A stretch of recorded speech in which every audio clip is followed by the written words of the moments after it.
大家好，欢迎来到女汉子说电影。对于家庭来说，最重要的就是忠诚。但你选择了对家庭不忠的时候，注定自己的婚姻是悲剧的。今天，小编就为大家带来一部妻子预知自己明天会出轨的电影。小美已经结婚多年，但为了买房，他们省吃俭用，丈夫甚至连空调和电灯都舍不得开。对此，小美还是反感，但也无可奈何。这天，小美接到了一条关于预知明天的视频，打开一看，却是自己遇到了初恋的事情。本来她也没有在意，可早上慌张的她却发现今天的事情竟然和视频当中惊人的一样，而且真的见到了初恋男友。想着这件事情，小美很是疑惑。这时，她再一次接到了预知明天的视频。视频中，她和初恋约会，而且初恋还向她表白了。小美怀着忐忑的心去上了班，这时却接到了初恋的电话，于是他们就在咖啡馆里见面了。晚饭的时候，小美再一次接到了视频，视频中小美和初恋已经开始约会了，这可吓坏了小美。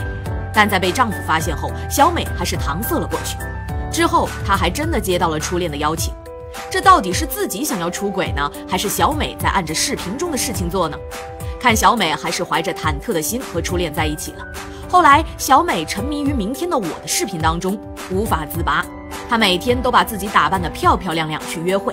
可世界上没有不透风的墙，在初恋的女友知道了两人的奸情后，初恋毅然决然地选择了分手。小美在知道了初恋的选择后，很是气愤。可这时，丈夫却拿着漂亮的衣服来责怪她乱花钱。生气的小美就和丈夫吵了起来，丈夫也拿着东西搬了出去。第二天，小美不安地和初恋约会，而且事情也真的被初恋的女友发现了。虽然她嘴上说着对不起，但心里却是100个不情愿。之后，初恋在送她回家后，也再次选择和她在一起了。晚上，小美再一次接到了视频。视频中，她和初恋约会的时候，丈夫却发生了意外。她本想打电话给丈夫说让他小心，但丈夫的手机却在家中。在经过了一夜的思考之后，小美还是顺应着事情的发生。可她却在路上接到了丈夫送给她结婚纪念日花的信息，于是她拒绝了初恋，去提醒丈夫。可此时的丈夫已经发生了意外。